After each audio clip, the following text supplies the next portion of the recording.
My husband shamed me at Christmas Eve. It's 3 a.m.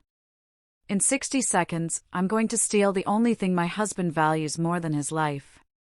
He's sleeping inches away from me, dreaming about the empire he stole from my father. He calls me easy to manage. He thinks I'm the fragile wife who doesn't notice the smell of another woman's perfume on his skin. But while he was practicing his lies, I was practicing his signature. I just found a folder labeled Project Phoenix. It's not a business plan, it's a death warrant for everything I love. If he wakes up right now, I lose everything. But if I get that key... Mark Beaumont is about to find out exactly what happens when you try to bury a woman who knows where the bodies are hidden. They say everything is bigger in Texas. The sky, stretching out like an endless blue bruise. The houses, built with stone and ego, standing as monuments to men who think they've conquered the earth.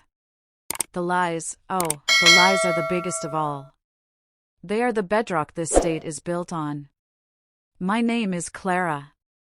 And on this December 24th, I learned that betrayal doesn't always come in a dark alley or a whispered threat. Sometimes, it's served on a silver platter in a room filled with 300 of your closest friends, under the warm, deceptive glow of 1,000 Christmas lights. I stood in the grand ballroom of the Beaumont estate. My husband, Mark, was at the head of the table. He looked every bit the oil tycoon. His tuxedo was custom-tailored, his hair silvered perfectly at the temples, his smile bright enough to blind you to the shark teeth underneath. I was wearing a silk dress the color of a winter sunset. It had cost more than my father's first tractor. At the time, I thought I looked like a queen. Now, looking back at that version of myself, I realize I just looked like a well-kept trophy. Polished. Silent. Stationary. Mark raised his crystal glass.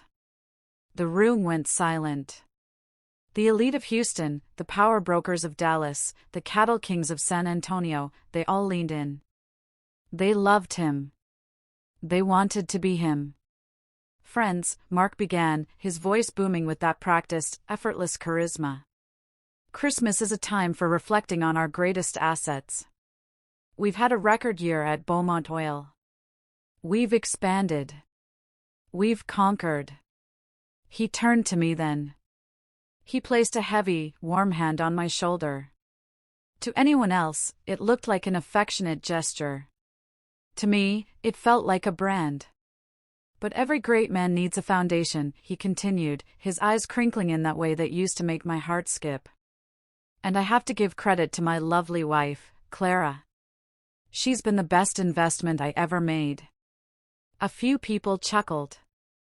I felt a small, confused smile pull at my lips. Investment? Most wives are overhead, Mark said, the room erupting in louder laughter now. He was performing. He was the center of the universe. But Clara is low maintenance. She's the only asset I own that doesn't talk back, doesn't demand a seat at the board, and is perfectly happy as long as the credit card works and the garden is green. She's remarkably easy to manage. The laughter that followed wasn't kind. It was a roar of agreement. I saw the women at the table, women I'd shared tea with, women I'd fundraised with, look at me with a mixture of pity and smug satisfaction. I wasn't their peer. I was a punchline. I looked down at my plate. The steak was rare. The red juices had pooled around a sprig of rosemary. It looked like a wound. I felt the heat rising in my neck, a burning shame that threatened to choke me. I wanted to scream. I wanted to throw my wine in his face. But I am a daughter of the Texas plains. We don't scream. We wait. Mark didn't notice my silence. Or rather, he expected it. To him, my silence was proof of his point. I was easy to manage. Before I tell you how I spent the next 4 hours dismantling the man the world thinks is a god, I want you to look at your own life. Are you the one at the head of the table laughing, or are you the one being laughed at? If you've ever felt the cold sting of being undervalued, subscribe to this channel right now. Don't let your silence be your weakness. And for those of you who will watch this and stay silent, those who won't subscribe, I want you to go to the comments. Tell the world why you think it's okay to let a woman like me be shamed. I want to see your excuses. The dinner dragged on. Every clink of a fork felt like a hammer on a nail. I watched Mark. I watched the way he leaned into the woman sitting to his right, Sarah, the daughter of the district attorney. She was 24, all blonde hair and ambition. She laughed at everything he said, her hand grazing his forearm with a familiarity that made my stomach turn. I realized then that this wasn't just a comment. This was a transition. Mark wasn't just shaming me, he was devaluing me publicly to justify what he planned to do next. He was setting the stage for my replacement. I felt a strange sensation then. It wasn't heartbreak. Heartbreak is heavy. This was light. It was the feeling of a tether snapping. For 15 years, I had been the wind beneath his wings. I had edited his speeches. I had managed his moods. I had sacrificed my own law degree to move to Houston so he could chase the black gold. I had been his shadow. And the thing about shadows is, they only exist as long as the light is behind them. Mark turned the light off. I stood up quietly. "Excuse me," I whispered to the table. "Don't be long, honey," Mark said, not even looking at me. "The dessert course is coming, and you know how you love the sweets. Keeps you soft." Another ripple of laughter. I walked out of that ballroom with my head held high. My spine was a rod of cold iron. I walked through the corridors of the estate, past the towering Christmas trees draped in gold leaf, past the security guards who tipped their hats to the boss's wife. I didn't go to the powder room. I went to the coat check. "Mrs. Beaumont? Are you leaving?" the young girl behind the counter asked, her eyes wide. "I'm just getting some air, Jenna," I said, my voice as smooth as glass. "It's getting a bit suffocating in there." I grabbed my wrap, a dark faux fur, and stepped out onto the veranda. The Texas night was unusually cold. A frost was settling over the manicured lawns. In the distance, I could see the glow of the city, a million lights representing a million lives. I pulled out my phone. My hands weren't shaking anymore. I didn't call a taxi. I didn't call my mother. I called the one person Mark told me never to speak to again. "Silas?" I said when the line picked up. "Clara?" The voice on the other end was gruff, weary. "It's Christmas Eve. Why are you calling me?" "Because," I said, looking back through the glass doors at my husband, who was currently raising a toast to the DA's daughter. "The investment is about to mature. And I need you to help me collect." I looked at my wedding ring. A 5-carat diamond that felt like a shackle. I realized then that Mark had made a fatal error. He thought he owned me because he bought the house I lived in. He forgot that I was the one who kept the keys. And tonight, I was going to change the locks. I stepped back inside from the veranda, the bite of the Texas frost still clinging to my skin. The warmth of the mansion felt artificial now, like the heat from a dying fire that only gives off light, no comfort. I didn't return to the ballroom. I couldn't. To go back in there would be to accept the role Mark had written for me, the easy-to-manage wife, the decorative ornament that smiled while being insulted. Instead, I climbed the grand staircase. My heels clicked against the marble, a rhythmic, lonely sound. Every step felt like I was shedding a layer of the woman I had been for 15 years. 15 years. I thought about our first anniversary. We were broke then.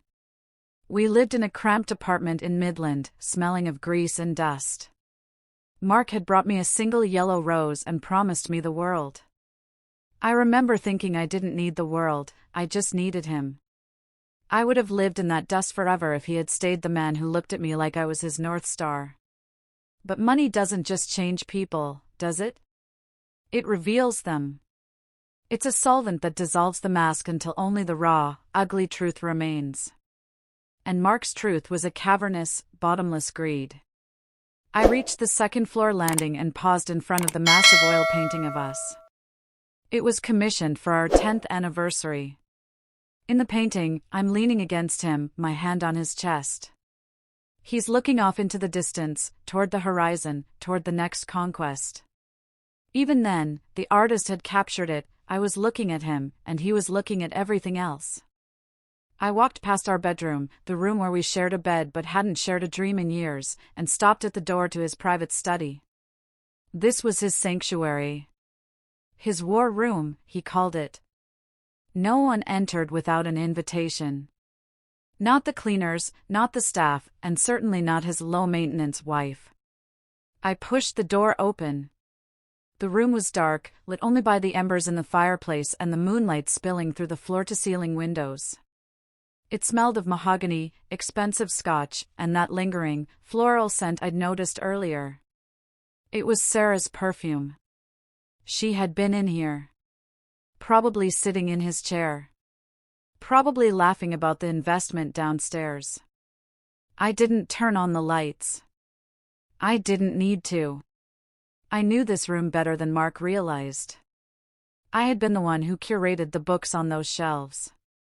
I had been the one who hired the architect to install the hidden safe behind the map of the Permian Basin. I sat in his chair. It was oversized, upholstered in oxblood leather. It felt cold. I ran my hand over the desk, a solid slab of reclaimed wood from an old derrick. Everything is bigger in Texas, I whispered to the empty room. Including the fall. I reached under the desk, feeling for the small, recessed catch near the right drawer. Mark thought he was clever. He thought a mechanical lock was safer than a digital one because hackers can't touch iron. He forgot that a wife isn't a hacker.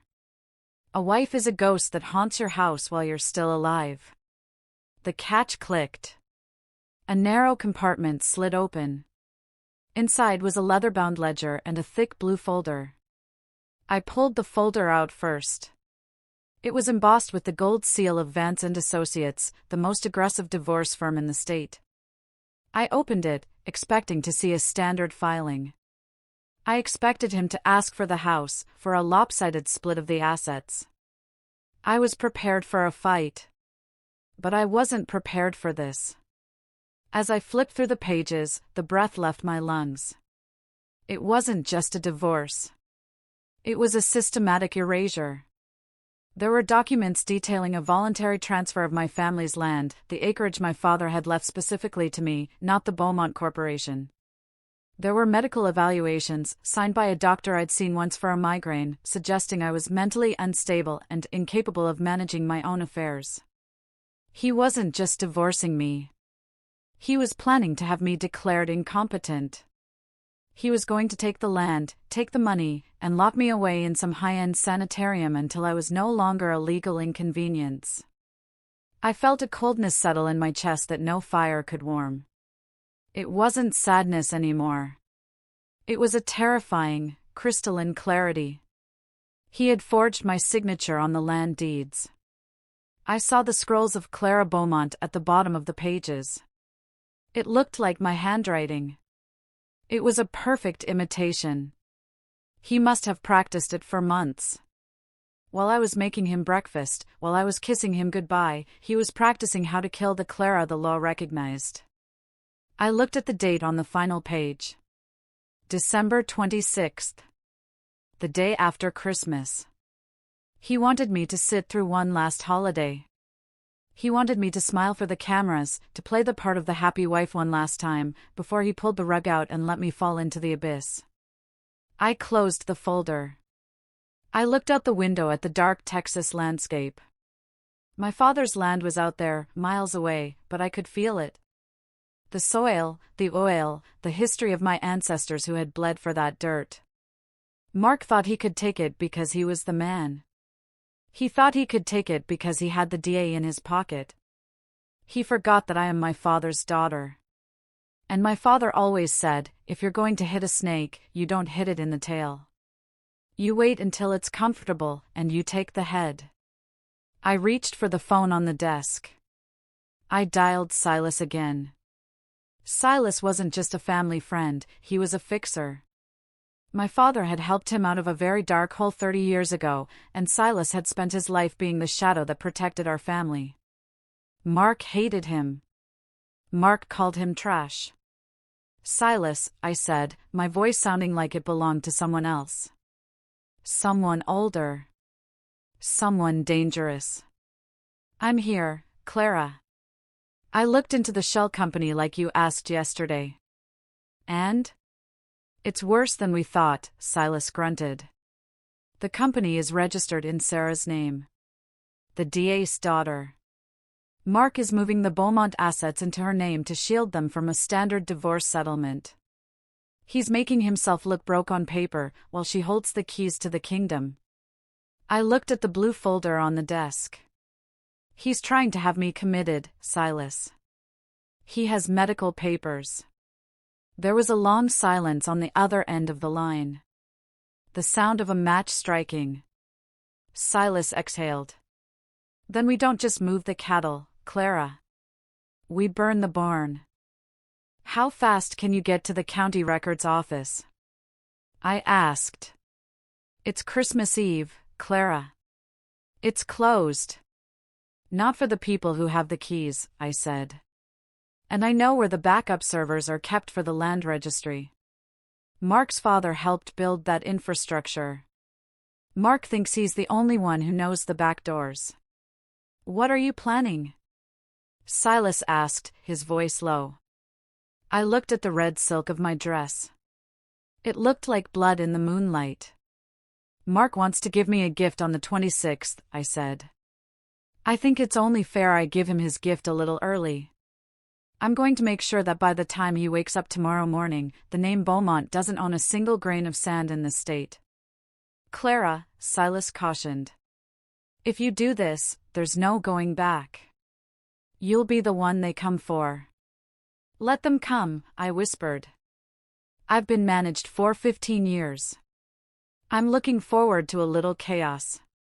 I hung up. I stood up from the chair and walked over to the fireplace. I took the medical evaluations, the ones saying I was crazy, and I dropped them into the embers. I watched the edges curl and blacken. I watched my insanity turn to ash. I had 4 hours until the guests left. 4 hours until Mark came upstairs, smelling of scotch and another woman, expecting to find a broken wife. I didn't have much time. But then again, it only takes a second for a spark to catch. Integrity is a fragile thing in the oil business. It's built on handshakes and heritage, but it's held together by paper. Thick, heavy bond paper. In Texas, land is more than just dirt, it's a living entity. It's the blood of those who came before you, turned into black gold. I stood in the center of Mark's study, the smoke from the burned medical papers still stinging my nostrils. The blue folder sat on the desk like a coiled snake. I realized then that Mark's greatest mistake wasn't the cheating, or the embezzlement, or even the plan to lock me away. His greatest mistake was assuming I hadn't been paying attention. He called me easy to manage. He thought that because I didn't argue about the brand of gin in the bar or the color of the curtains, I didn't understand the mechanics of the empire. But I was the one who sat through the boring dinners with the auditors. I was the one who organized his files when he was too hungover to find his own passport. I knew the architecture of his deceit because I was the one who had unconsciously helped him build the scaffolding. I pulled the leather-bound ledger toward me. This wasn't the one the IRS saw. This was the black book.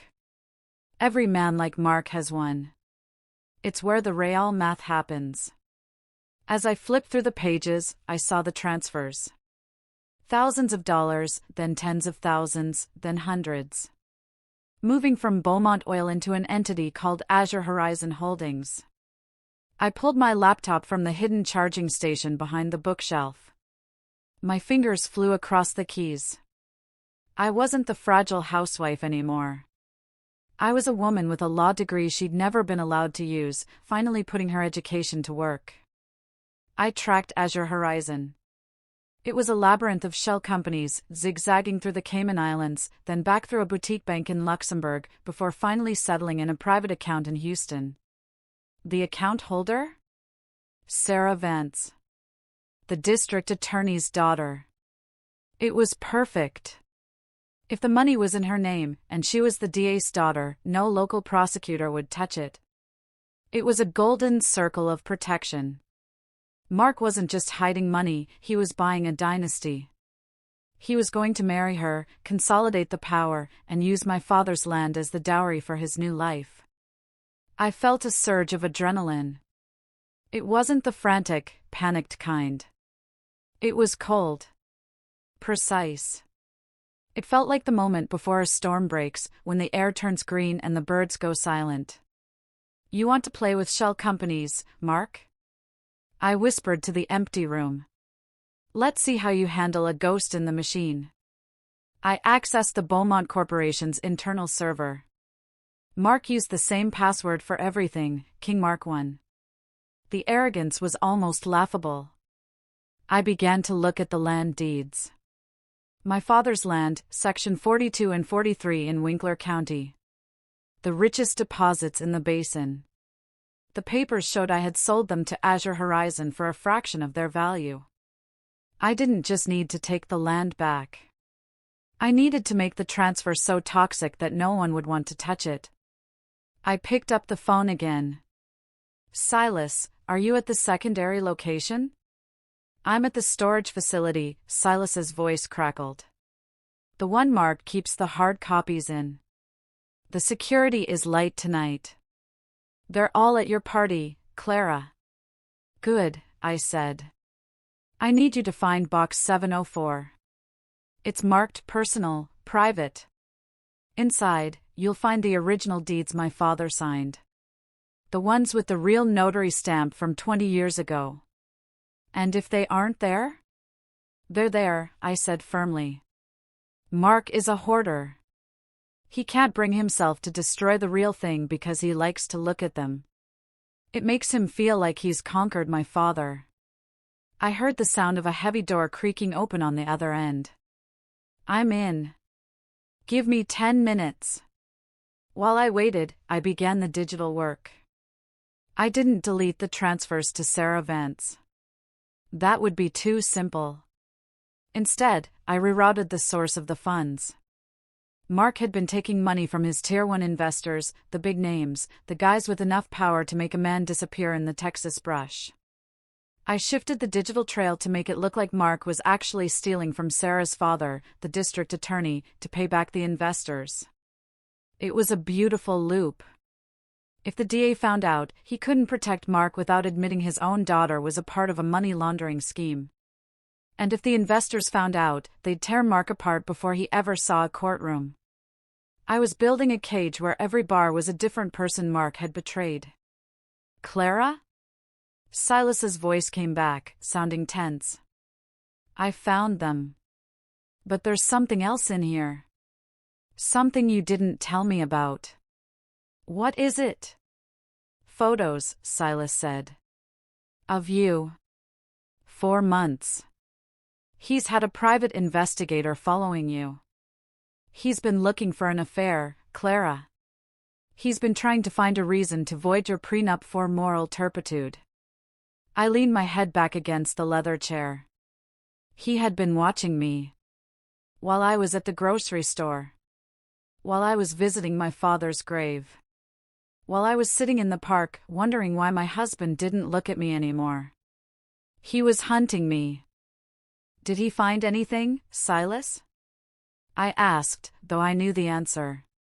Nothing but a lonely woman, Silas said, his voice softening. But he's been editing the photos. There are shots of you talking to your trainer, to the gardener, he's cropped them to make them look intimate. He was going to use these in the commitment hearing to show you were manic and unstable. The sheer cruelty of it felt like a physical blow. He didn't just want my money. He wanted to destroy my soul.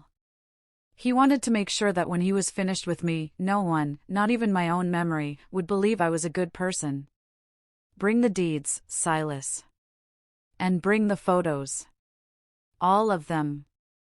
Especially the unedited ones. Where are we meeting?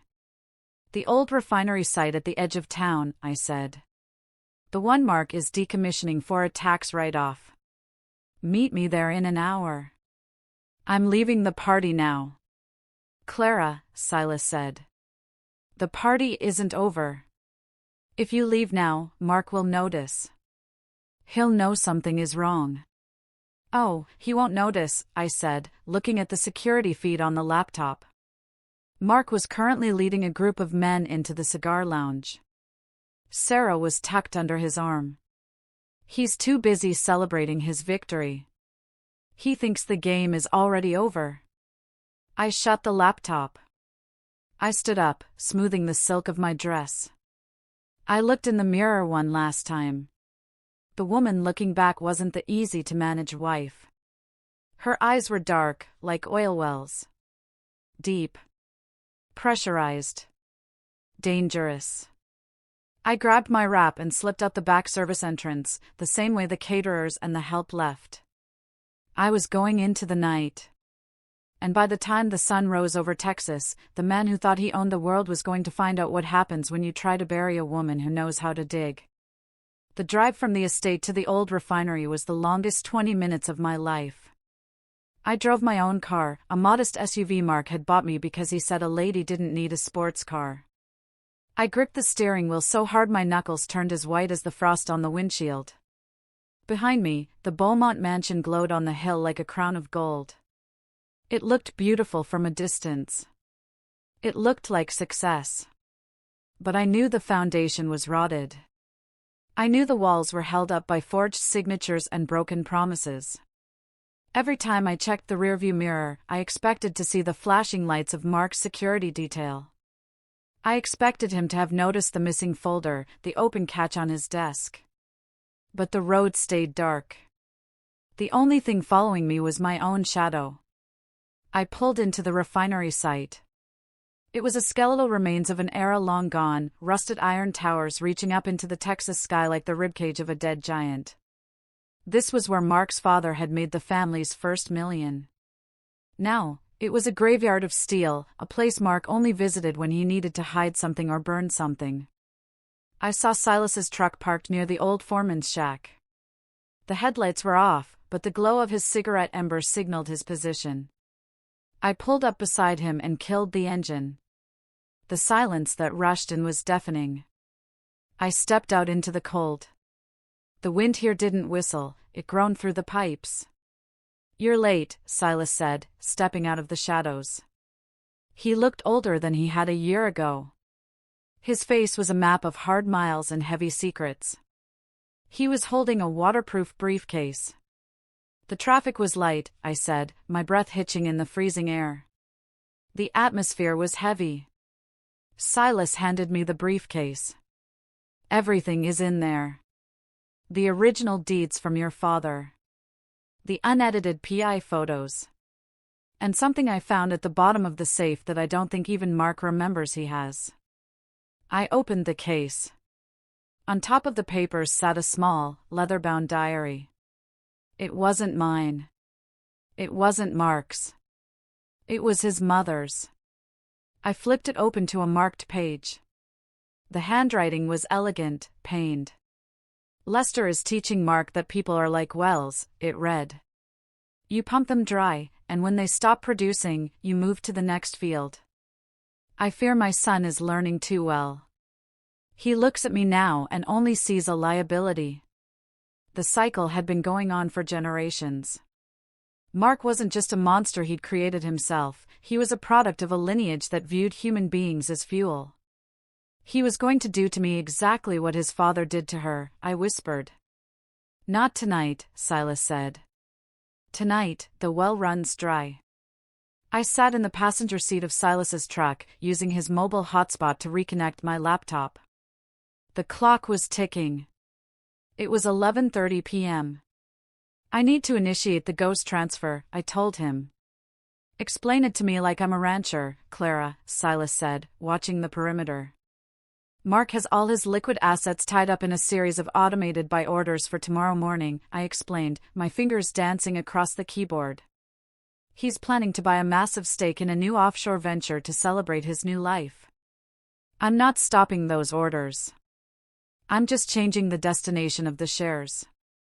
Instead of the shares going to Azure Horizon, Sarah's company, I was rerouting them into a trust fund for the families of the men who had died in the Beaumont refinery explosion 5 years ago.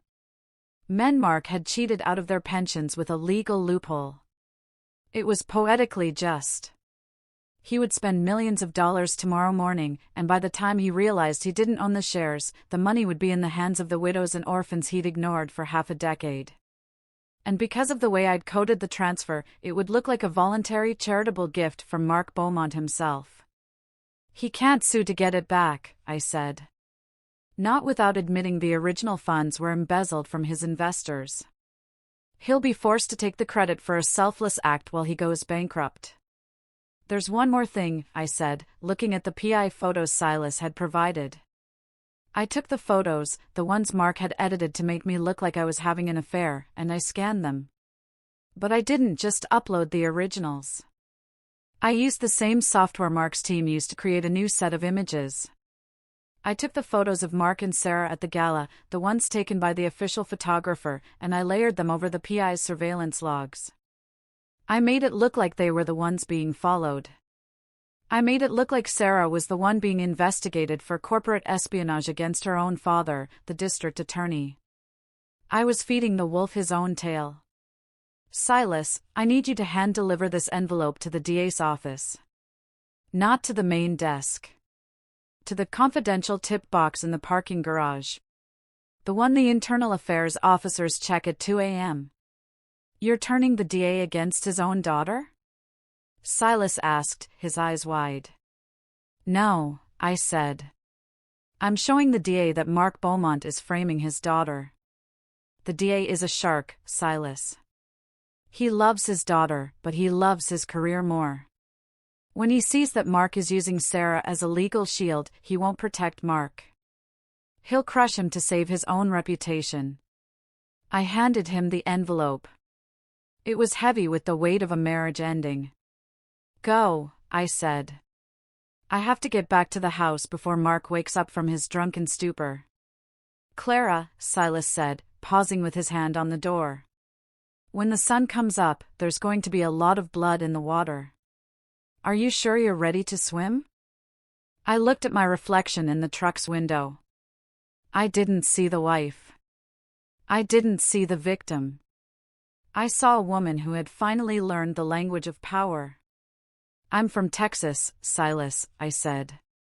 I've been swimming with sharks my whole life. I just finally decided to stop being the bait. I drove back to the mansion under the cover of the midnight stars. The party was over. The lights were dimmed. The house looked like a tomb. I slipped back in through the service entrance. The kitchen was a mess of half-eaten hors d'oeuvres and empty champagne bottles. It smelled like excess and failure. I climbed the stairs, my heart hammering against my ribs like a trapped bird. I reached the bedroom door. I took a breath, composed my face into the mask of the easy-to-manage wife, and turned the handle. The room was dark. Mark was sprawled across the bed, still in his trousers, snoring loudly. The smell of scotch was thick in the air. On the nightstand, his phone buzzed. A text message from Sarah. Today was just the beginning, Mark. I can't wait for tomorrow morning. Everything will finally be ours. I picked up the phone. My thumb hovered over the delete button. But I didn't delete it. I wanted him to see it. I wanted it to be the last thing he felt, the hope of a new beginning, right before the first domino fell. I walked over to the window and looked out at the horizon. The first hint of gray was touching the edge of the world. Christmas morning was coming. And I had left a gift under the tree that Mark Beaumont would never forget. It was 3 a.m. The witching hour. In the movies, this is when the ghosts appear. But in this house, the ghosts have been here all along. They were just waiting for the lights to go out.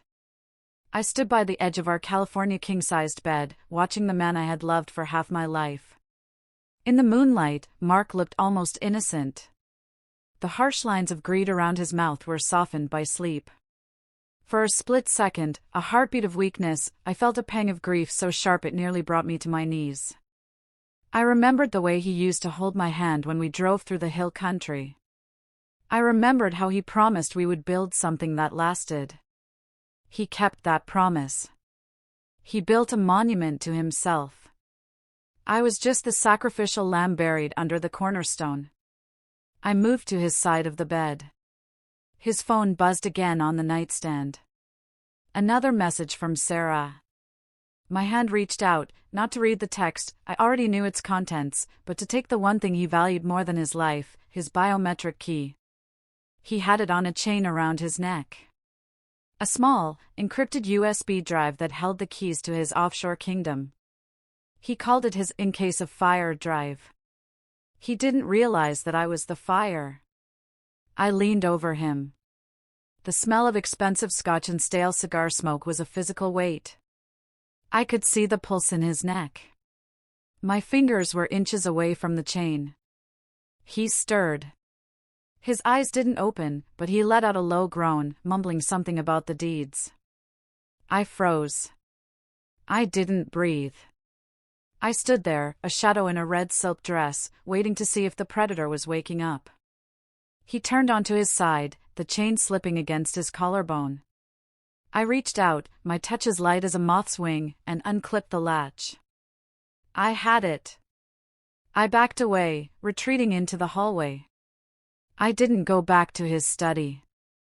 I went to the guest room at the far end of the wing, the room where my mother used to stay before Mark made her feel so unwelcome she stopped coming. I locked the door. I sat on the floor, the cold hardwood pressing against my thighs, and plugged the drive into my laptop.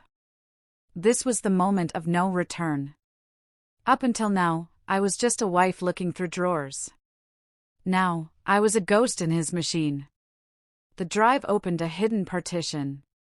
A folder appeared, titled simply, Project Phoenix. I clicked. My eyes scanned the files. I expected more land deeds. I expected more bank accounts. But what I found was the true depth of the betrayal. It wasn't just about money. It wasn't just about the land. Project Phoenix was a detailed plan to liquidate Beaumont Oil entirely. Mark was intentionally tanking the company's stock by leaking false environmental reports to the press. He was going to buy back the shares at pennies on the dollar through Sarah's shell company, then discover that the reports were fake, causing the stock to skyrocket. But there was a catch. To make the environmental disaster look real, he had authorized a controlled spill at the West Texas site. My father's land. He was going to poison the very earth my father had spent his life protecting. He was going to ruin the soil, kill the livestock, and destroy the water table, all for a 400% profit margin. He knew that once the land was tainted, I would be more likely to sign it away. He was going to use my environmentalist heart against me. He was going to make me believe I was saving the land by letting him remediate it. He wasn't just stealing my future. He was murdering my past. I stared at the screen. The blueprints for the spill were dated for December 26th, tomorrow. While I was supposed to be at the commitment hearing, his men would be opening the valves on the old storage tanks. The betrayal was so total, so absolute, that it transcended sadness. It became a fuel. I didn't just have the proof of his embezzlement now. I had proof of planned environmental terrorism. I had proof of corporate sabotage. I began to copy the files. My hands were steady now. I sent a copy to Silas. I sent a copy to a contact I had at the Texas Commission on Environmental Quality, a man who had been looking for a reason to nail Mark for years. "You wanted a phoenix, Mark," I whispered, the blue light of the laptop reflecting in my cold eyes. "But you forgot that for a phoenix to rise, everything first has to turn to ash." I looked at the clock. 4:15 a.m. The next part of the plan required me to be back in that bed. I had to be the easy-to-manage wife for just a few more hours. I had to let him wake up, kiss my forehead with his lying lips, and think he was the king of the world. I deleted the last accessed logs on the drive. I ejected it and crept back down the hallway. The bedroom was still silent, save for Mark's heavy breathing. I moved to the nightstand. My heart was a drum in my ears. I reached out to clip the chain back around his neck. Just as the metal latch clicked, Mark's hand shot out. He grabbed my wrist.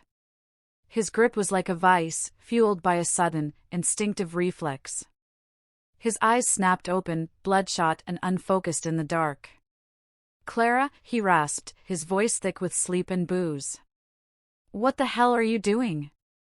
I didn't flinch. I didn't pull away. I looked him dead in the eye, and for the first time in 15 years, I didn't look away first. "You were snoring, Mark," I said, my voice as smooth as silk. "The chain was tangled. I was just trying to make you comfortable." He stared at me for a long, agonizing moment. I could feel the heat radiating off him. I could see the gears turning in his head. "Comfortable," he repeated, his grip loosening just a fraction. He let out a dry, hacking laugh. "Always taking care of me, aren't you, Clara? My little angel." He released my wrist and slumped back into the pillows, closing his eyes. "Go to sleep. Big day tomorrow." "The biggest," I whispered. I lay down on my side of the bed, staring at the ceiling. I could feel the bruise forming on my wrist where he had grabbed me. It was a parting gift. In less than 4 hours, the sun would rise. And when it did, the man next to me was going to find out that little angels are the ones who carry the flaming swords. I didn't sleep. You don't sleep when you're lying next to a man who has calculated the cost of your soul and found it wanting. I lay there, perfectly still, watching the shadows of the tree branches dance across the ceiling. They looked like skeletal fingers reaching for me. Beside me, Mark's breathing had returned to a heavy, rhythmic drone. He had no idea that the world he went to sleep in was gone. He was dreaming of his phoenix, while I was already standing in the graveyard of our marriage. There is a specific kind of grief that comes when you realize that every "I love you" is a tactical maneuver. Every anniversary gift, every gentle touch, every shared laugh over coffee, it was all just maintenance. He was keeping the machine running so it would be easier to scrap for parts when the time came. I thought about the time I had the flu 3 years ago. Mark had stayed home from a board meeting to bring me soup and read to me. I had felt so cherished. Now, I looked at that memory and saw a man protecting his investment. He didn't want the property to devalue before he could sell it. The sun began to bleed over the horizon, a thin, sickly line of gray and pale orange. It was 6 a.m. Christmas morning. I slipped out of bed, careful not to wake him again. My body felt heavy, as if I were made of lead. I walked into the ensuite bathroom and stared at myself in the mirror. I didn't recognize the woman looking back. Her skin was pale, her eyes rimmed with red, but there was a sharpness in her gaze that I'd never seen before. I turned on the shower, letting the water get as hot as I could stand. I stepped in and let the steam wrap around me. I scrubbed my skin until it was raw, trying to wash away the feeling of his hands, his lies, his scent. I leaned my head against the cold tile and finally, I let one sob escape. Just one. It felt like a jagged piece of glass tearing its way out of my throat. It was for the girl I used to be, the one who believed in "until death do us part." I was mourning the death of my own innocence. But as the hot water hammered against my shoulders, the sadness began to transform. It condensed. It hardened. By the time I turned off the tap, the grief had turned into a cold, glittering rage. I dressed in a simple, elegant wool suit. Navy blue. The color of authority.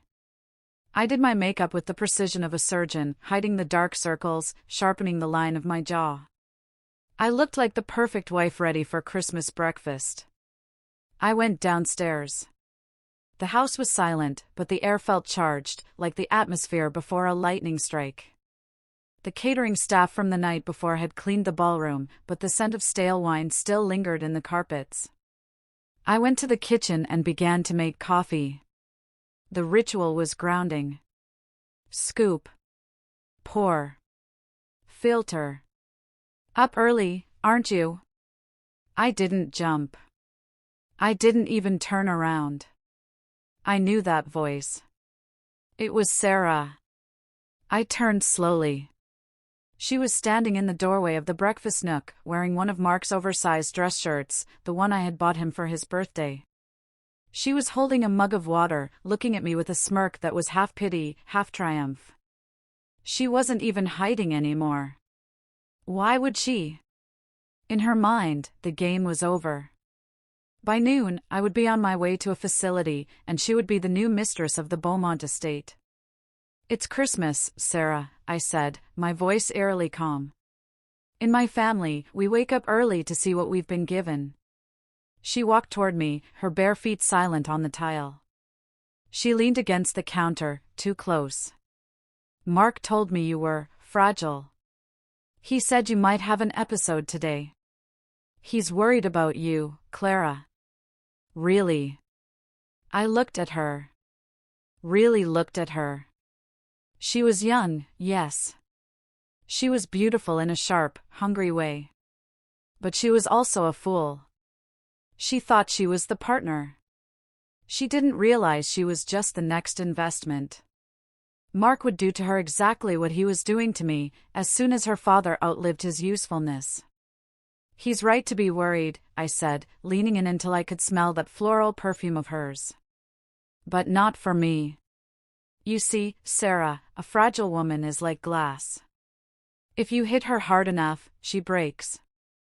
But if you heat her up, she melts. And she can burn you down to the bone. The smirk flickered on her face. Just for a second. You're delusional. Mark has everything under control. The deeds, the accounts, the doctors. You're done, Clara. Is that what he told you? I asked, a small, genuine smile playing on my lips. Mark is a very good storyteller.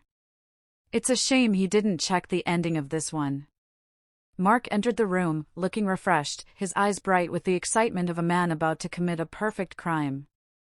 He saw the two of us standing there and he didn't even flinch. He just walked over and kissed Sarah on the cheek, right in front of me. Morning, ladies, he said, heading for the coffee pot. Beautiful day for a new beginning, isn't it? The three of us sat at the breakfast table. The tension was thick enough to choke on. Mark was talking about the weather, about the exciting meetings he had scheduled for the afternoon. He was playing the part of the doting husband and the brilliant CEO, all while Sarah sat there, wearing his shirt, eyeing me like a predator watches a wounded deer. I sat there, sipping my black coffee, watching the clock. 8 a.m. In 15 minutes, the first gift would be delivered. My heart was screaming. A part of me, the part that still loved the man he used to be, wanted to scream at him. I wanted to ask him why. Why wasn't I enough? Why was the land more important than our life? But I kept my mouth shut. I let the silence be my weapon. Clara, Mark said, putting down his fork. After breakfast, I have some friends coming over. Some specialists. They want to talk to you about your recent health struggles. I think it's time we really got you the help you need. He reached across the table to take my hand. His skin felt like a reptile's. It's going to be okay, he whispered. I've taken care of everything. I pulled my hand away and looked at the front door. The sound of a car pulling into the driveway echoed through the house. I think your guests are here, Mark, I said. But it wasn't the doctors. Mark frowned, standing up. They're early. He walked to the window, expecting to see a discreet black sedan filled with men in white coats. Instead, his face went ashen. What the hell, he muttered. I stood up, smoothing my skirt. Go on, Mark. Go greet them. It's Christmas. It's time for everyone to get what they deserve. I followed him to the door.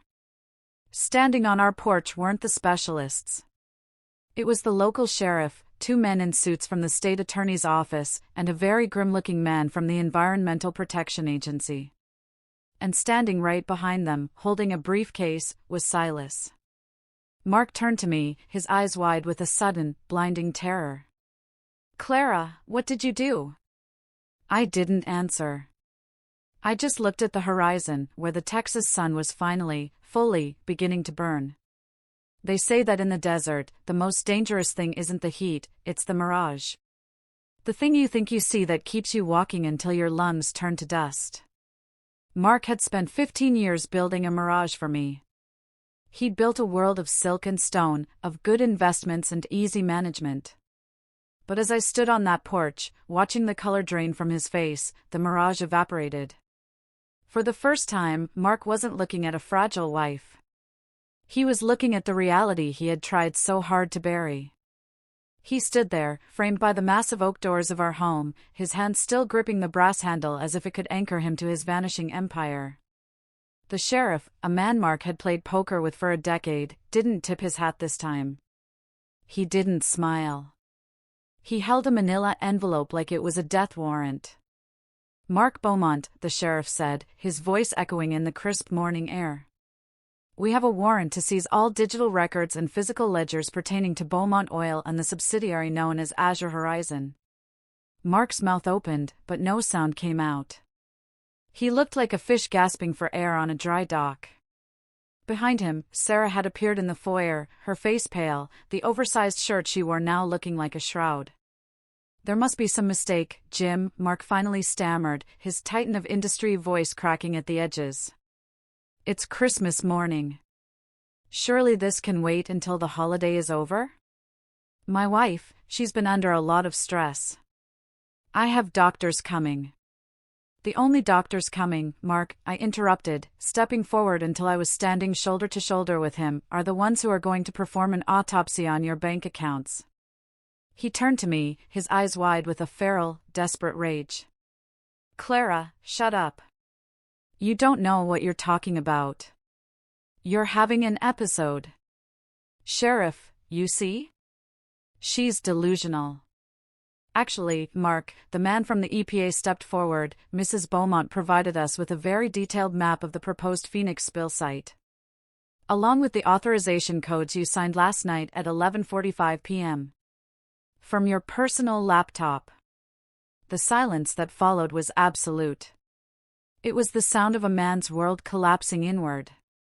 Mark's gaze flickered to me, then to the laptop bag Silas was holding, then back to me. In that moment, he finally saw the ghost in his machine. While the authorities began the slow, methodical process of stripping the house of its secrets, I walked back inside. I didn't stay to watch the handcuffs. Not yet. I had one more discovery to make. The one thing Silas told me was at the very bottom of the safe. I went into the kitchen. Sarah was huddled in a chair, her bravado gone, her eyes darting toward the back door. Don't bother, I said, pouring myself a fresh cup of coffee. The driveway is blocked. And Silas has already delivered your insurance policy to your father. I imagine the district attorney is very busy right now deciding whether he loves his daughter more than his seat on the bench. She looked at me with pure, unadulterated hatred. You think you've won? Mark will buy his way out of this. He always does. He can't buy anything with an empty pocket, Sarah, I said. And as of 8:05 a.m., every account tied to Azure Horizon has been frozen by the Texas Rangers. You're not a mistress anymore. You're a co-conspirator. I left her there, shivering in the shirt I had bought for my husband, and walked up to the study. The room was crawling with technicians. They were tagging the mahogany desk, the oxblood chairs, the map of the Permian Basin. I ignored them. I went to the small, leather-bound diary, Mark's mother's diary, that Silas had left on the side table. I sat by the window, the sun now fully illuminating the pages. I had read the part about Mark's father. But I hadn't read the last entry. The one dated the day she died. I found the papers today, she had written. Lester isn't just taking the ranch. He's been poisoning the cattle for months so he could claim the insurance and the environmental grants. He told Mark it's business. But I see the look in my son's eyes. He doesn't see the tragedy. He sees the math. God help the woman who ever tries to love him. She won't be a wife, she'll be a line item. I closed the book. The tragedy of Mark wasn't just that he was evil. It was that he was a copy. He was a man who had been raised to believe that love was a liability and empathy was a defect. But then, I saw it. Tucked into the back cover of the diary was a small, yellowed envelope. It was addressed to Clara, for when you finally see him. My breath hitched. Mark's mother had died 10 years ago. She had known. Even back then, when I was still the blushing bride, she had known this day would come. I opened the envelope. Inside was a single key, not a digital one, but an old-fashioned skeleton key, and a set of coordinates in West Texas. Silas. I called out, my voice echoing through the ransacked hallway. Silas appeared at the door, his face weary but satisfied. They're taking the servers, Clara. Mark is in the back of the cruiser. He's demanding a lawyer, but the DA isn't picking up his calls. Look at this, I said, holding out the key. Silas took it, his brow furrowing. That's an old vault key. From the original Beaumont refinery. The one your father and Lester started together. There's something there, Silas. Something Lester and Mark both missed. Something his mother hid from me. I stood on the porch one last time as the police cars began to pull away. Mark was in the back of the lead car. He looked at me through the glass. His face was a mask of shock and fury. He mouthed a word at me. I think it was bitch. I didn't flinch. I just raised my coffee mug in a silent toast. The investment had officially crashed. But as I looked at the coordinates in my hand, I realized that my revenge wasn't just about destroying Mark. It was about reclaiming what had been stolen from my family long before I was even born. I looked at the coordinates again, then at the land deeds Silas had recovered. I realized with a jolt of electricity that the Project Phoenix spill site wasn't random. Mark wasn't just trying to tank the stock. He was trying to clear the land because beneath that specific plot of my father's acreage, the one he was going to poison, lay the largest untapped lithium vein in North America.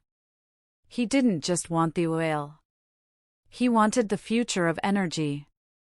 And he was going to destroy the environment to hide the fact that he was sitting on $1 trillion gold mine that legally belonged to me. Silas, I said, my eyes flashing like a storm over the plains. Get the truck. We're going to West Texas. Mark thinks he's lost his company. He has no idea he's about to lose the century. I walked back into the house, past the empty rooms and the shattered mirage. I went to the Christmas tree, the one Mark had decorated with gold leaf and lies. I reached into the branches and pulled out the star. It was heavy. Real gold. I dropped it on the floor. Merry Christmas, Mark, I whispered. I hope you like the view from the bottom. The road to West Texas is a ribbon of asphalt that cuts through the heart of everything I ever wanted to escape. It's a land of high wind and low mercy. As Silas drove, the lush, humidity-heavy air of Houston faded away, replaced by the dry, metallic scent of the Permian Basin. I sat in the passenger seat, the skeleton key from Mark's mother pressed against my palm. It felt like a piece of the past trying to speak to the present. Behind us, the life I had known was a smoking ruin. But in front of us was the truth. Mark was currently sitting in a holding cell, waiting for a bail hearing that wasn't going to happen. Silas had made sure the paperwork regarding the environmental sabotage was leaked to the judge's clerk, a woman whose brother had lost his lungs to a Beaumont refinery fire. In Texas, we have a long memory. And justice, when it finally arrives, tends to wear boots. You okay, Clara? Silas asked, his eyes fixed on the horizon. You've been quiet for 300 miles. I'm just thinking about the math, Silas, I said, looking at the GPS coordinates. Mark spent 2 years planning my destruction. He hired PIs, forged deeds, and courted the DA's daughter. He did all that work just to hide what was under my feet. He could have just asked. If he had been the man I thought he was, I would have given him the world. Men like Mark don't want the world given to them, Silas grunted. They want to take it. The taking is the point. We turned off the main highway onto a dirt track that hadn't seen a grader in a decade. This was Section 42. My father's land. To anyone else, it looked like a wasteland of mesquite and scrub brush. But I could feel the pressure beneath the crust. We reached the site of the old Wildcat well, the one that had gone dry in the 80s. Standing there was a rusted storage tank, its sides caked in decades of dust. This was the location of the Phoenix spill. Mark's men were supposed to be here right now, opening the valves. Instead, the site was empty. Or so I thought. We're standing in the middle of nowhere, about to uncover the secret that 2 men were willing to kill for. You've followed me this far. You've seen the betrayal. If you're the kind of person who stays until the end, who sees the truth no matter how ugly it gets, subscribe now. If you don't, then you're just a tourist in this story. Go to the comments and tell me, what's the biggest secret you've ever kept? And was it worth the cost of your soul? Because Mark's secret is about to cost him everything. As we stepped out of the truck, a black SUV crested the hill. It wasn't the police. It wasn't the EPA. It was a private security detail. 3 men in tactical gear stepped out, looking like they belonged in a war zone, not a Texas pasture. Mrs. Beaumont, the lead man said, his hand resting near his holster. This is a restricted site. Corporate orders. Whose corporate orders? I asked, my voice as steady as the horizon. Mark Beaumont is currently in custody. The board of directors has suspended all field operations. The man didn't move. We don't work for the board. We work for Azure Horizon. My heart skipped a beat. Sarah. Even with Mark in jail, she was trying to execute the plan. She wasn't just his mistress, she was his insurance policy's backup. She was here to trigger the spill, to taint the land before the authorities could survey the lithium deposits. Silas, I whispered. ICM, Clara, Silas said, shifting his weight. He didn't draw a weapon, but the air around him turned lethal. I stepped forward, holding up the skeleton key. This land belongs to me. Not Beaumont Oil. Not Azure Horizon. I have the original deeds, and I have the standing order from the Texas Rangers. If you don't move that vehicle in 30 seconds, you won't just be trespassing, you'll be obstructing a federal environmental investigation. I was bluffing about the federal part, the EPA was still hours away, but in the desert, authority is about who speaks the loudest. The guard hesitated. He looked at his partners. They were hired guns, they weren't paid to go to prison for a woman whose father was currently being investigated by internal affairs. We have a job to do, the guard said, though his voice lacked conviction. Your job is over, I said, checking my watch. In exactly 10 seconds, the accounts you're being paid from will be flagged for money laundering. If you stay, you're an accomplice. If you leave now, you're just men who got lost on a ranch. They looked at each other. They looked at Silas, who looked like a man who had buried more than a few secrets in this dirt. They got back in the SUV and drove away, the dust from their tires choking the air. That was close, Silas breathed. It's not over, I said. We need to find what that key opens. We walked to the base of the old storage tank. I looked at the coordinates Mark's mother had left. They didn't point to the tank itself, but to a small concrete slab 20 yards to the north, the remains of the old foreman's shack. I cleared away the dirt and dried grass with my boots. There, hidden under a rusted piece of corrugated tin, was a heavy iron hatch. The skeleton key fit perfectly. I turned the key. It took all my strength, and for a moment, I thought it would snap. Then, with a groan that sounded like a dying breath, the lock turned. Silas helped me heave the hatch open. A ladder led down into the darkness. "Wait here," I told him. "Clara, don't be a fool. Let me go first." "No," I said, my voice soft but unbreakable. "This is my inheritance. I need to see it with my own eyes." I climbed down. The air was cool and smelled of ancient oil and damp earth. At the bottom, I clicked on my flashlight. The beam hit a wall of filing cabinets, but these weren't corporate records. They were personal. I opened the top drawer of the first cabinet. Inside were the original surveys from the 1950s. My father and Mark's father, Lester. But there was something else. A leather satchel containing a series of letters between the two men. I read the first one. It wasn't about business. It was a confession. Lester Beaumont hadn't built the empire. My father had. Lester had stolen the initial capital from my father's family ranch, and my father had spent the rest of his life keeping that secret to protect Mark's mother, the woman he had truly loved. Mark wasn't the heir to a dynasty. He was the son of a thief who had been living on my family's charity for 40 years. And my father hadn't left me the land just for the oil, he had left it to me because he knew that one day, the Beaumonts would try to steal it again. I looked at the last letter. It was from my father, written weeks before he died. "Clara, the Beaumonts are built on sand. If they ever try to bury you in it, use this key. The truth won't just set you free, it will turn their empire to dust." I climbed back up the ladder, the satchel clutched to my chest. "What is it?" Silas asked, seeing the look on my face. I looked out over the vast, empty expanse of West Texas. The sun was setting, casting long, bloody shadows over the land. "It's the final domino, Silas," I said. "Mark thinks he's going to prison for embezzlement and environmental crimes. He thinks he'll come out in 10 years and still have his name. Still have his legacy." I looked at the letters in my hand. "I'm not just going to take his money," I whispered. "I'm going to take his history. I'm going to make sure that when people hear the name Beaumont, they don't think of oil. They think of a lie. In the high-stakes game of Texas power, information isn't just a commodity. It's a weapon of mass destruction.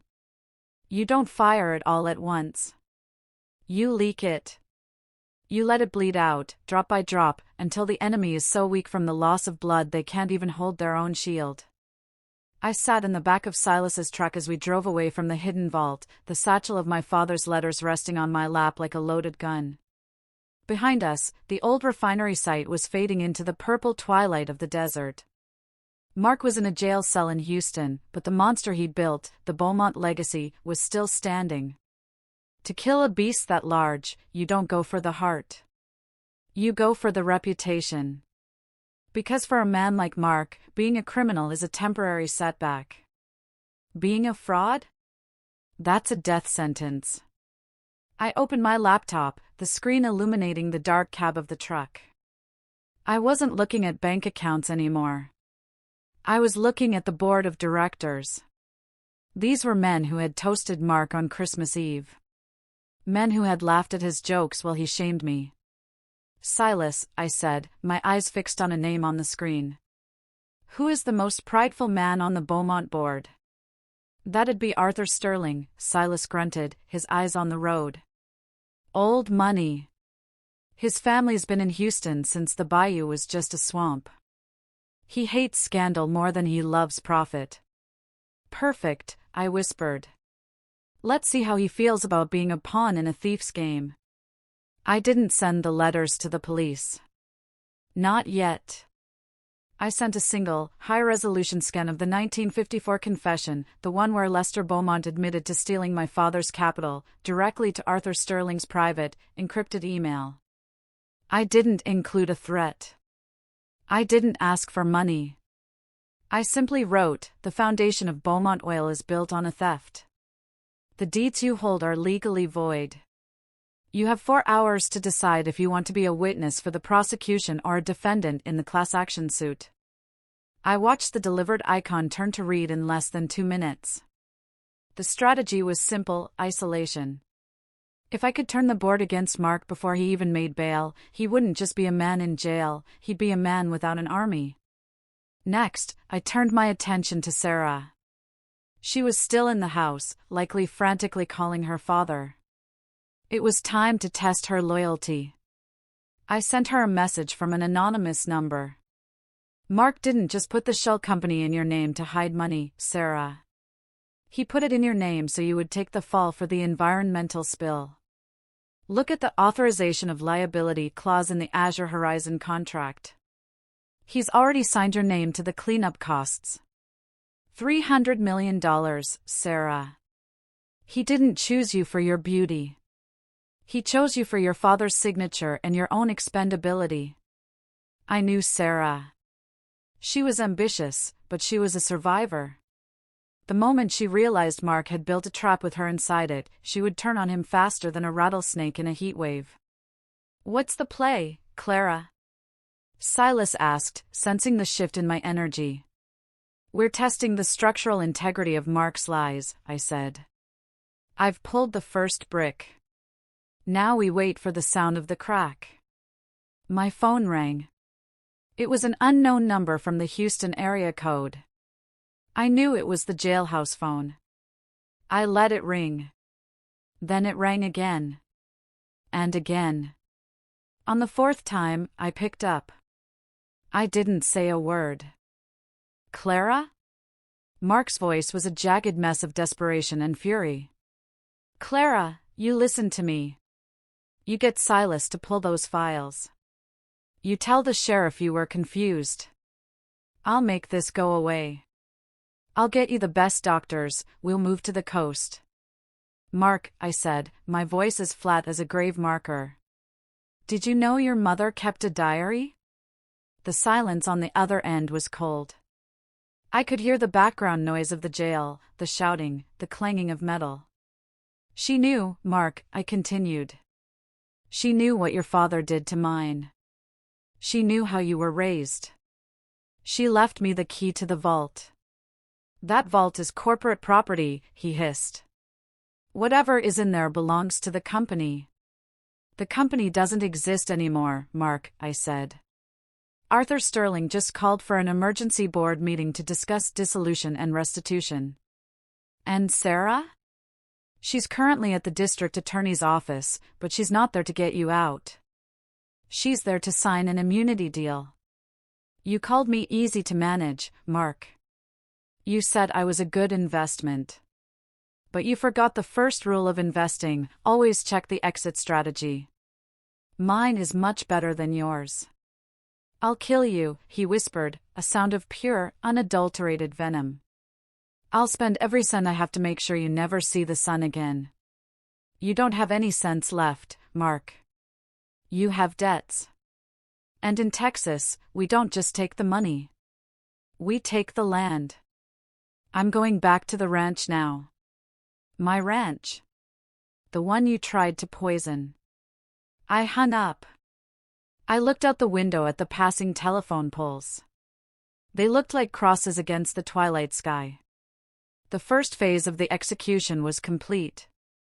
The enemy was isolated, his allies were fleeing, and the truth was beginning to breathe. But as we approached the city limits of Houston, Silas's radio crackled. "Silas, you there?" It was a voice from the sheriff's department. "I'm here, Ben." "What's going on?" "You need to get Mrs. Beaumont to a safe house. Now. There's been a procedural error at the jail. Mark's bail was posted by an anonymous third party 10 minutes ago. He's out, Silas. And he's not headed for the office. I looked at Silas. His hand went to the shotgun in the rack behind the seat. "He's coming for me," I whispered. "Let him come," Silas said, his jaw tightening. "He's about to find out that a cornered man is dangerous, but a woman with nothing left to lose is a force of nature." There is a silence that happens right before a tornado hits. The birds stop singing. The wind holds its breath. The world turns a sickly shade of green. That was the silence in the cab of the truck as Silas's radio went dead. Mark was out. The man who had spent the last decade gaslighting me, stealing from me, and planning to erase me was no longer behind bars.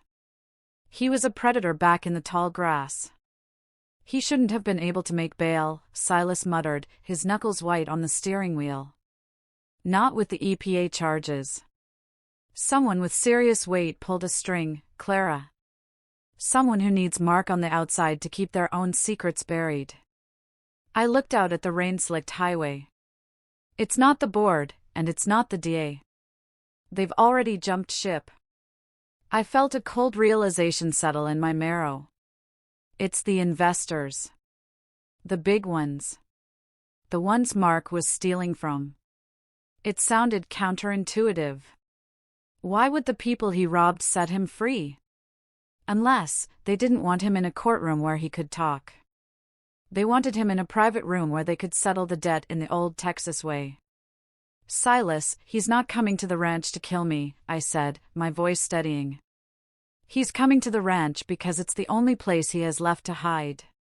He thinks if he can get to the vault, if he can destroy those letters and the lithium surveys, he can bargain for his life with the people he owes." We didn't go to a safe house. We went back to the one place Mark would never expect me to be, the old refinery. Not the vault, but the main office, a decaying brick building that smelled of damp paper and lost time. "If he's out, he's going to check the house first," I told Silas. "When he finds I'm gone, he'll head for the West Texas site. We need to be ahead of him." I opened my laptop one more time. I needed to see who posted that bail. I bypassed the public records, those would be scrubbed, and went into the Beaumont Corporation's emergency payroll server. I traced the wire transfer. It didn't come from a bank. It came from a private equity firm called LB Heritage. I stared at the initials. LB Lester Beaumont. My father's old partner. Mark's father. "Silas," I breathed, my heart stopping. "Lester Beaumont didn't die 10 years ago." Silas slammed on the brakes, the truck fishtailing slightly on the wet asphalt. "What are you talking about, Clara?" "I was at the funeral. I saw them lower the casket." "The casket was closed, Silas," I said, my fingers trembling as I pulled up a series of recent life insurance payments. "Mark has been paying maintenance fees to a private medical villa in Costa Rica for a decade. Lester faked his death to avoid the massive fraud investigation in the early 2000s. Mark didn't inherit the company, he's been a puppet this whole time. A front man for a ghost. The betrayal wasn't just 15 years old. It was 40 years old. My father hadn't been fighting Mark, he'd been fighting Lester from the grave. And Mark wasn't the mastermind, he was just the errand boy who got caught. Lester had bailed him out because if Mark went to trial, the ghost would be hauled into the light." "This changes everything," Silas said, his voice a low growl. "If Lester is alive, Mark isn't just dangerous. He's desperate to prove he's not a failure to the man who built him." "No," I said, a new kind of power surging through me. "It makes him weak. Mark has spent his life trying to be Lester Beaumont. Now he knows that even dead, Lester is better at the game than he is. He's not coming for the letters to save the company. He's coming to the vault to steal enough evidence to blackmail his own father for a way out." I looked at the skeleton key. It wasn't just a key to a vault. It was a key to a cage. "Silas, we aren't going to the ranch," I said. "We're going to the private airfield. Mark's father will have a plane waiting there to whisk him away to Costa Rica. Lester won't let his front man sit in a Texas prison. And what are we going to do when we get there? Silas asked. I looked at the PI photos of me, the ones Mark had edited to make me look insane. I took the original, unedited photo of me standing at my father's grave, looking peaceful and strong. I sent it to Mark's private number with a one-sentence message. The ghost says hello, Mark. And he wants his land back. I closed the laptop. We're going to give Mark exactly what he wants, I whispered. A reunion with his father. But not in the way he thinks. As we sped toward the airfield, the rain stopped as suddenly as it had started. The moon broke through the clouds, cold and indifferent. I realized then that I wasn't the easy-to-manage wife anymore. I was the one holding the leash. There is a specific kind of cold that only exists on a private airfield at 3 a.m. It's not just the temperature, it's the vacuum. It's the sound of money trying to escape the consequences of its own gravity. We pulled up to the perimeter fence of the executive terminal. In the distance, a Gulfstream sat on the tarmac, its cabin lights glowing like the eyes of a deep-sea predator. This was the escape pod. This was the get-out-of-jail-free card that Lester Beaumont had issued for his son. I watched the hangar doors slide open. A black sedan, not ours, pulled up to the stairs of the jet. Mark stepped out. Even from here, I could see the change in him. The custom tuxedo was gone, replaced by a nondescript tracksuit. He looked smaller. The Titan had shrunk the moment he lost his audience. He's going, Silas whispered, his hand hovering over the door handle. If he gets on that plane, Clara, he's beyond the reach of the Texas Rangers. Costa Rica doesn't care about a forged deed in Winkler County. He's not getting on that plane, Silas, I said, my voice as calm as the eye of a storm. Because that plane doesn't belong to his father anymore. 2 hours ago, while we were driving, I hadn't just been tracing Lester's bank accounts. I had been calling the one group of people more ruthless than the Beaumonts, the investors Mark had robbed. I had made them a deal.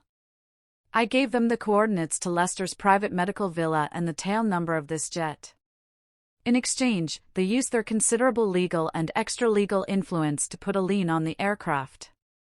As Mark reached the bottom of the air stairs, 2 men in gray suits stepped out from the shadows of the wing. They weren't police. They were corporate recovery specialists. Debt collectors for billionaires. I stepped out of the truck. I walked toward the perimeter gate, the wind whipping my hair across my face. Mark! I called out.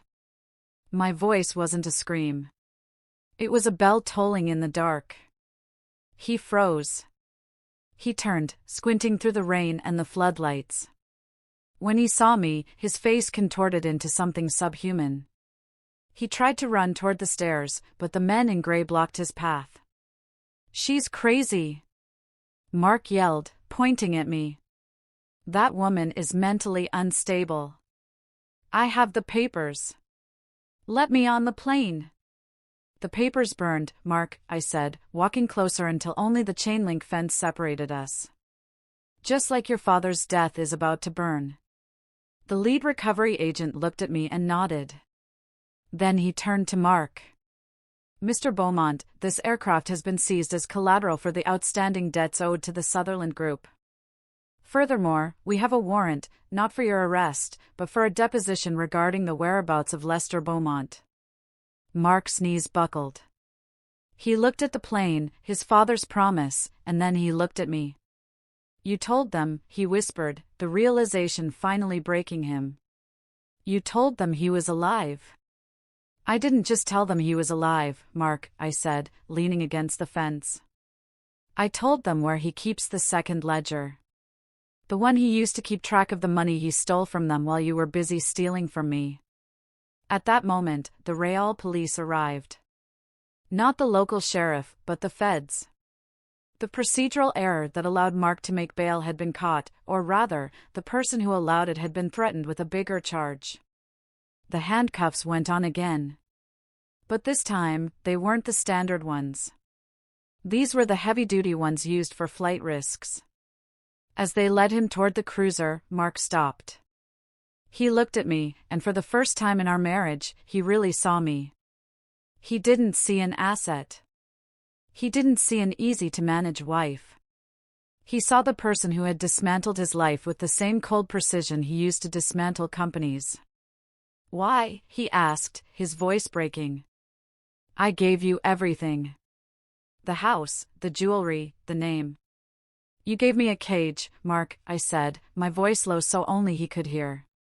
"And you forgot that you can't keep a daughter of the Texas Plains in a cage forever."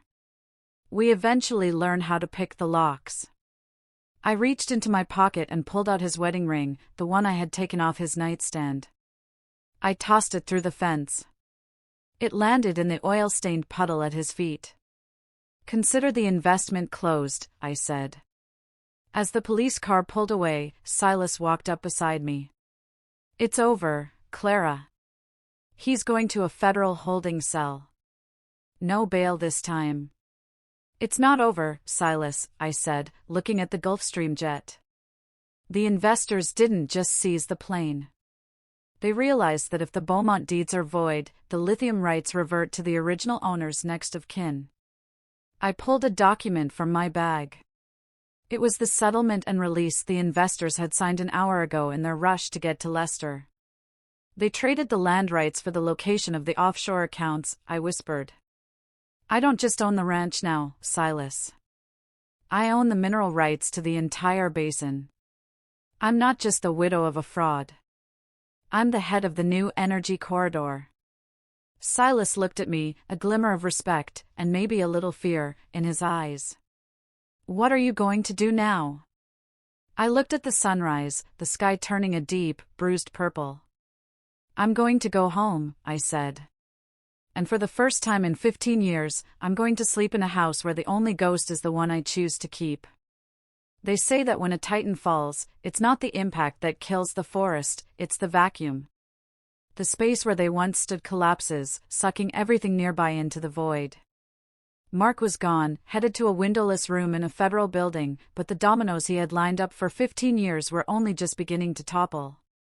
I sat in the back of a black town car, watching the Houston skyline recede. I wasn't running anymore. I was moving with the momentum of a landslide. On my lap sat the tablet Silas had handed me, the screen flickering with a constant stream of news alerts. "Beaumont CEO arrested in Christmas Day raid," one headline screamed. "Stock plummets as fraud allegations surface," said another. But the news didn't know the half of it. They didn't know about the man in Costa Rica. They didn't know about the lithium. They only saw the fire. I was the one holding the bellows. "The board just declared bankruptcy, Clara," Silas said from the driver's seat. "They're trying to distance themselves, saying Mark acted alone. Arthur Sterling is on the news right now crying about corporate integrity. It's enough to make a man sick." "Let them cry," I said, my fingers scrolling through the morning's financial wreckage. Sterling knew. They all knew. They just didn't care as long as the dividends were high. But now, the dividends are legal fees and subpoenas. I directed Silas to the district attorney's office. We didn't go to the front door where the cameras were gathered like vultures. We went to the private entrance in the garage. I stepped out of the car. The air was thick with the scent of rain and exhaust. Standing there, looking 10 years older than he had at the Christmas Eve gala, was the district attorney himself, Sarah's father. "Clara," he said, his voice a ghost of its former booming authority. "I suppose you've come to finish it." "I've come to offer you a choice, Bill," I said, leaning against the cold concrete pillar. "You can try to protect Sarah and go down with the Beaumont ship, or you can release the files Mark gave you to ensure his safety. The ones detailing the bribes he paid to the state inspectors." He looked at me, and I saw the calculation in his eyes. He wasn't thinking about justice. He was thinking about survival. "If I do that," he rasped, "I destroy my own career. I've signed off on those inspections for years. Your career is already over, Bill. The question is whether you want to spend your retirement in a ranch house or a cell." If you give me the files, I'll make sure Sarah's involvement is framed as coerced by a predatory employer. She stays out of prison. You stay out of prison.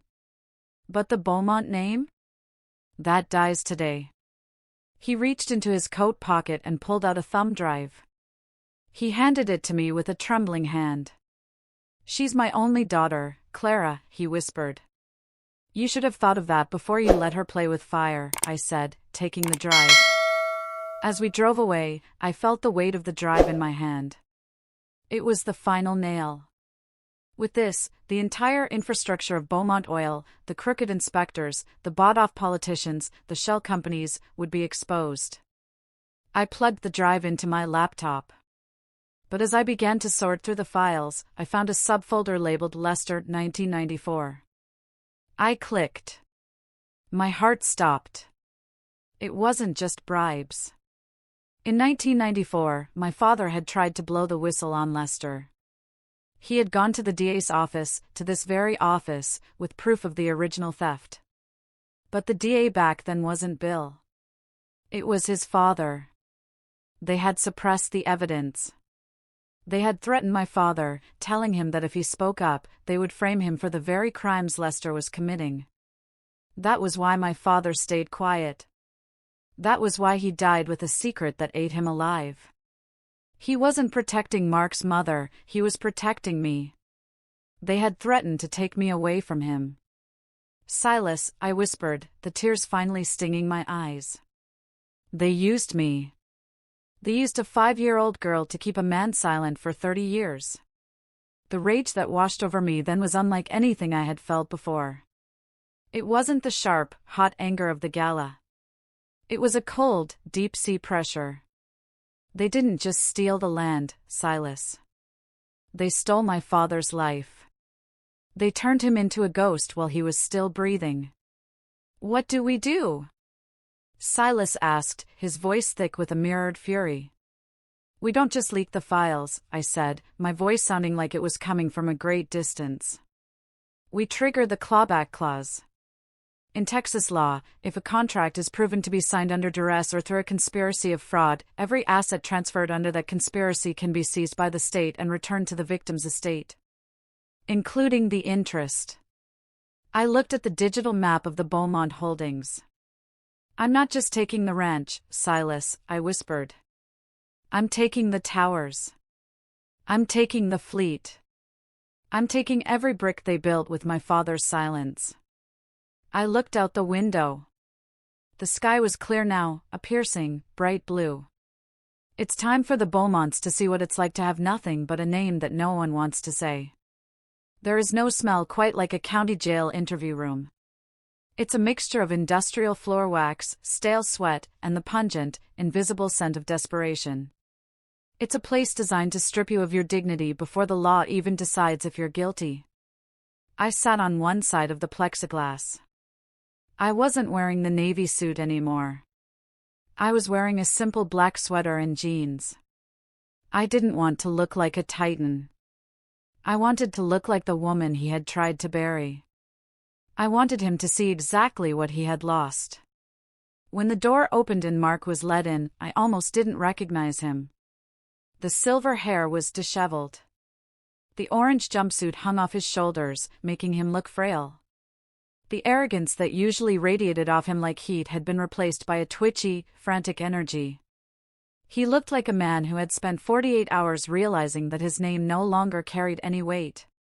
He sat down, the metal chair screeching against the concrete floor. He didn't pick up the phone at first. He just stared at me through the glass, his eyes bloodshot and rimmed with a terrifying, wild light. I picked up my receiver. I waited.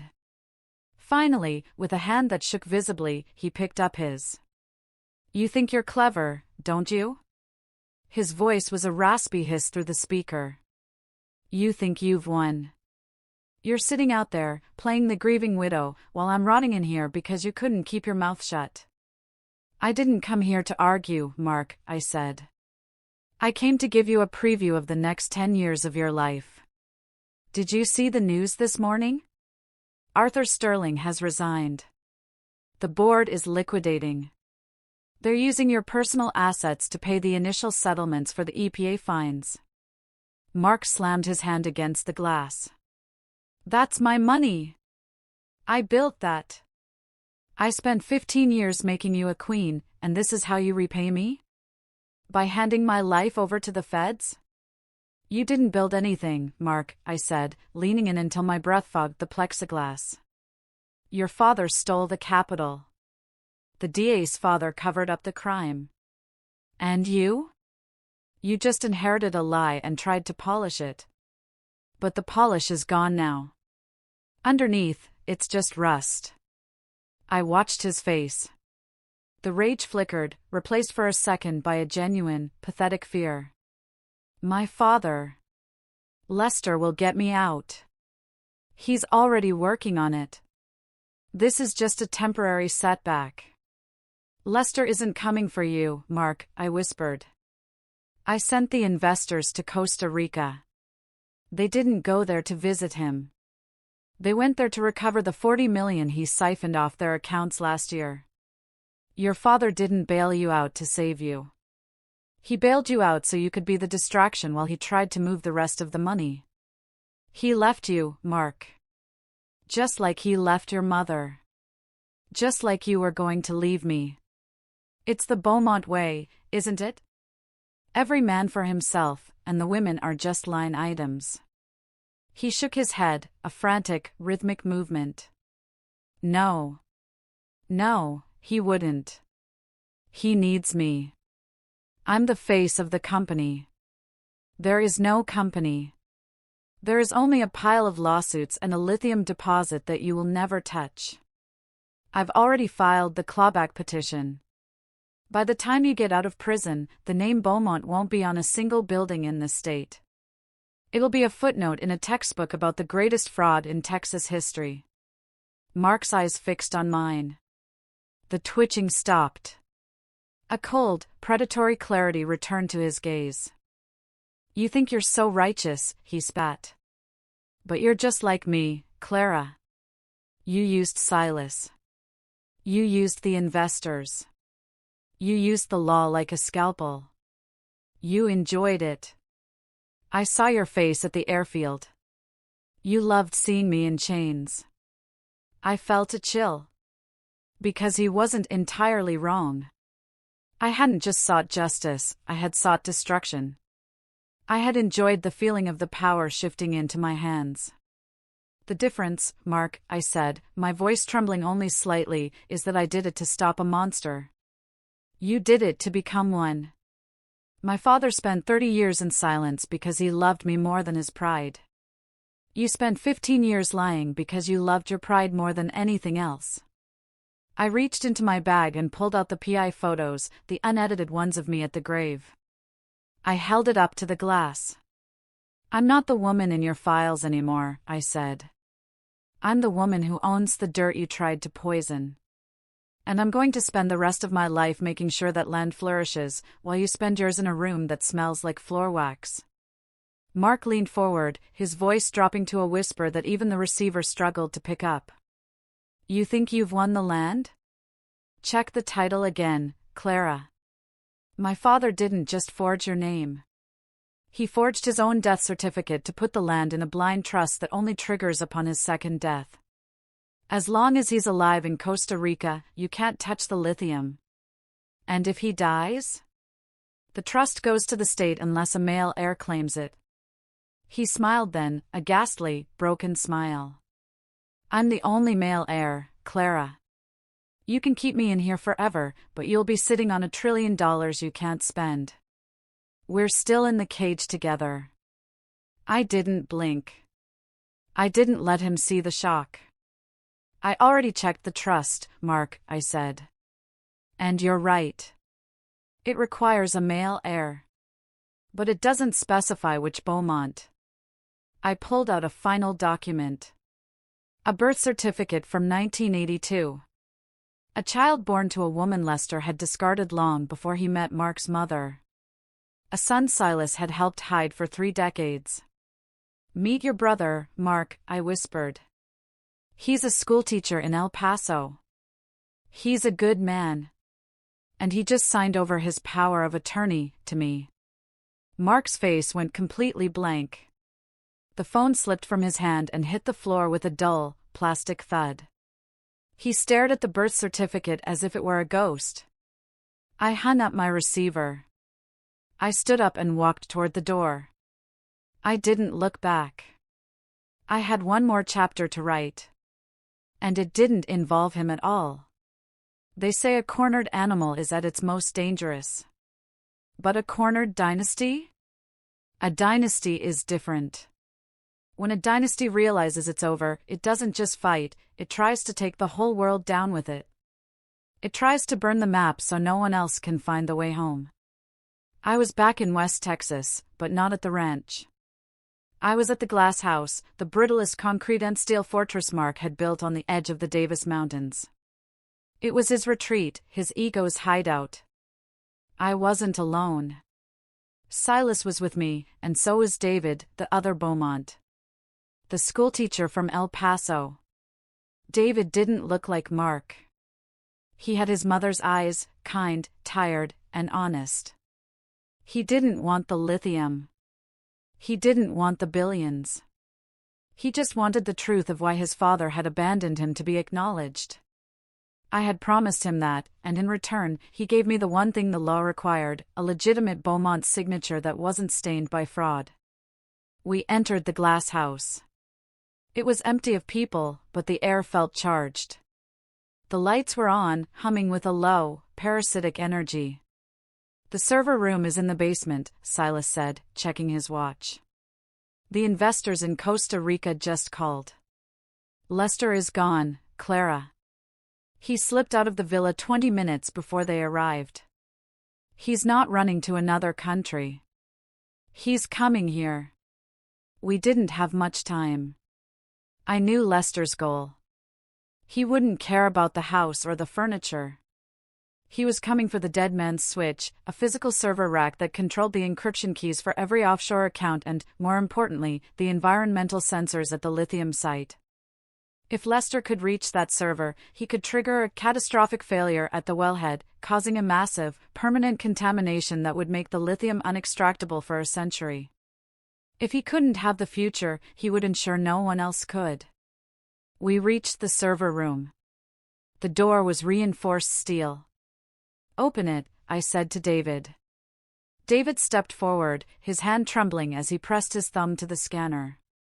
Because his DNA was a match for the Beaumont lineage, and because I had updated the permissions using Mark's biometric key earlier that morning, the door hissed open. Inside, the room was a forest of blinking blue lights and the sound of industrial fans. I sat at the terminal. I began the final transfer, the clawback that would move the land rights from the blind trust to my father's estate. But as the progress bar hit 90%, the screen turned red. A video feed popped up on the monitor. It was Lester. Not the young man from the photos, but a withered, sharp-eyed old man sitting in a darkened room. He wasn't in Costa Rica. He was in the room right next to us. "Clara," his voice came through the speakers, sounding like dry parchment rubbing together. "You've been a very busy girl. My son was right, you are a remarkably easy person to underestimate. But you made one mistake.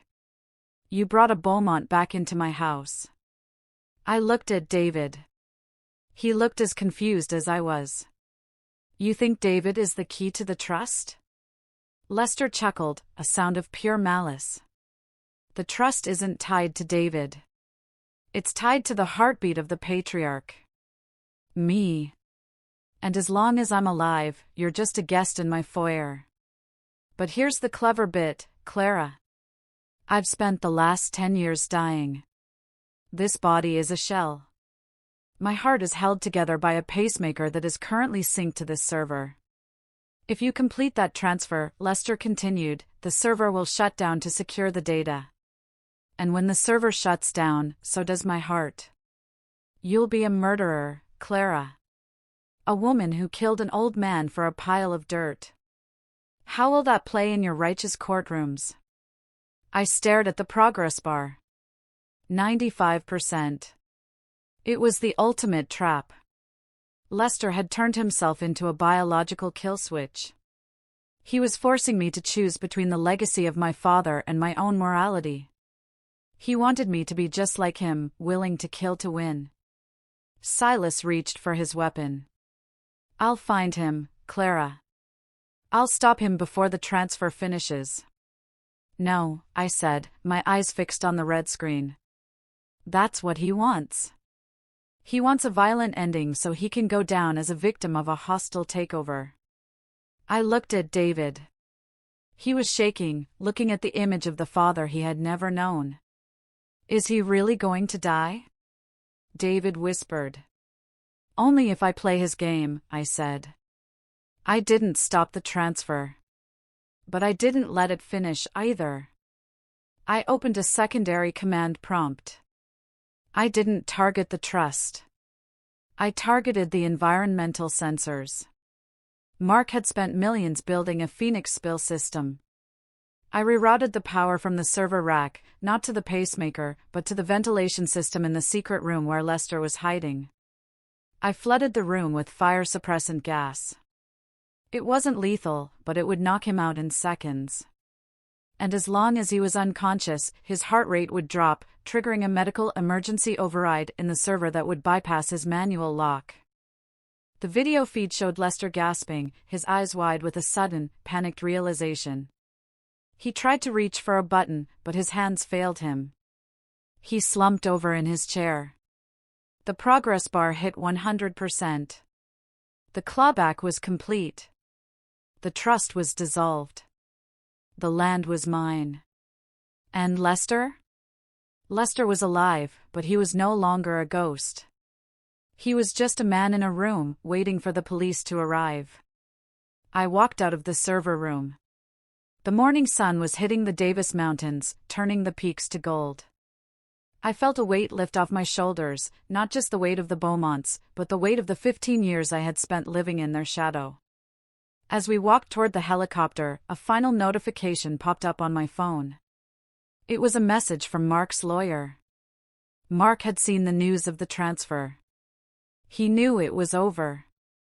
He had sent a one-word message through his legal counsel, "Checkmate." I didn't reply. You don't talk to the pieces after the game is over. I looked at David. "What will you do now?" "I think I'll go back to El Paso," he said, looking at the mountains. "I think I'll tell my students that sometimes the truth takes a long time to travel, but it always arrives." I watched the helicopter take him away. Then I turned to Silas. "It's time to go to the ranch, Silas. We have work to do." "What kind of work, Clara?" I looked at the land, the beautiful, rich, untapped land of my father. "We're going to plant something," I whispered. "And this time, it's going to be for the people who actually live here." There is a silence that follows a storm that isn't empty. It's a heavy, fertile silence. It's the sound of the earth drinking. I stood on the porch of my father's original ranch house in Winkler County, not the marble monstrosity Mark had built, but the small, cedar-planked home where I had learned to walk. The Beaumont Empire didn't just fall, it evaporated. Once the clawback was finalized and the truth about Lester's resurrection hit the wires, the company was dismantled by the very people who had once enabled it. It was like watching a swarm of locusts turn on their own. People ask me if I feel guilty. They ask if I miss the life of a queen. I look at the dirt under my fingernails and the calluses on my palms, and I realize I've never been wealthier. For the first time in 15 years, I own my time. I own my name. And most importantly, I own my silence. Silas was down by the old well, helping a crew from the University of Texas set up the first solar-powered monitoring stations. We weren't pumping oil anymore. We were prepping the land for the lithium extraction, a process I had ensured would be done with the latest green technology. I wasn't just building a business, I was building a standard. "The first shipment of equipment arrives tomorrow, Clara," Silas said, walking up the porch steps. He looked younger. The weight of being a fixer for a shadow had been replaced by the purpose of being a builder for the light. Good, I said, handing him a glass of iced tea. And the trust for the refinery families? Fully funded, Silas smiled. The first checks went out yesterday. Mrs. Gable, the widow of the foreman from the 19 explosion, called. She cried for 10 minutes. She said it was the first time in 6 years she didn't feel like the world had forgotten her husband. Rebuilding power isn't about luxury. It's about infrastructure. I spent my mornings on conference calls with the Department of Energy and my afternoons in the dirt with the engineers. I was no longer easy to manage. I was the manager. I had used the Beaumont assets I seized to create the Clara Beaumont Foundation. Its sole purpose was to provide legal aid to women trapped in the same kind of managed marriages I had escaped. We provided the forensic accountants. We provided the private investigators. We provided the way out. I received a letter from prison a week ago. It was from Mark. It wasn't an apology. It was a request for money, a plea for a proper legal defense for his upcoming federal trial. He claimed that as his wife, I had a moral obligation to ensure he wasn't railroaded by a vindictive system. I didn't write back. Instead, I sent him a copy of the Foundation's mission statement and a photo of the new library we were building in the town he had tried to exploit. Power is a funny thing. When Mark had it, he used it to shrink the world until only he mattered. Now that I have it, I'm using it to expand the world until he doesn't matter at all. That is the ultimate revenge, irrelevance. As evening fell, I walked out to the edge of the property, where the old wildcat well used to stand. The rusted tank was gone, replaced by a field of wildflowers that were just beginning to take root. I looked down at the ground and saw a small, glinting object. I bent down and picked it up.